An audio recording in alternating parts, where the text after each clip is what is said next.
25 বছর পর এত কম নারী নির্বাচিত হলেন, কোন সংসদে কত ছিলেন? ত্রয়োদশ জাতীয় সংসদ নির্বাচন অনুষ্ঠিত হলো গত বৃহস্পতিবার। এবার নির্বাচনে 7 জন নারী নির্বাচিত হয়েছেন। এর আগে 2001 সালে অনুষ্ঠিত অষ্টম জাতীয় নির্বাচনে এই একই সংখ্যার নারী নির্বাচিত হয়েছিলেন। এবার নির্বাচনের আগে ও নির্বাচনের সময় নারী বিদ্বেষী প্রচারণা ও নারীর প্রতি বৈষম্যমূলক আচরণ নারী প্রার্থীদের ভোট প্রভাব ফেলেছে বলে মনে করেছেন নির্বাচন অংশ নেওয়া নারীরা। এবার নির্বাচনে নারীদের কম মনোনয়ন দেওয়া বিষয়ে দলগুলোর প্রবণতা আগের মতোই ছিল। এবার জুলাই আন্দোলনকে ঘিরে নারী অধিকারদের প্রত্যাশা ছিল নারী মনোনয়ন দেওয়া হার বাড়বে।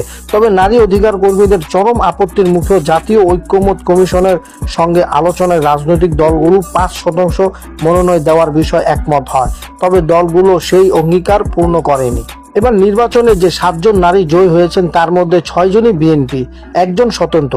তারা হলেন মানিকগঞ্জ 3 আসনে বিএনপির প্রার্থী আফরোজা খানম, ঝালকাঠি 2 আসনে বিএনপির ইশরাক সুলতানা ইলেন ভুট্টো, সিলেট 2 আসনে তাহসিনা রুশদীর, নাটোর 1 আসনে বিএনপির প্রার্থী ফারজানা শারমিন, ফরিদপুর 2 আসনে বিএনপির প্রার্থী শামা ওবায়েদ ইসলাম, ফরিদপুর 3 আসনে বিএনপির প্রার্থী নওয়াব ইউসুফ আহমেদ এবং ব্রাহ্মণবাড়িয়ার 2 আসনে স্বতন্ত্র প্রার্থী রুমিন ফারহানা।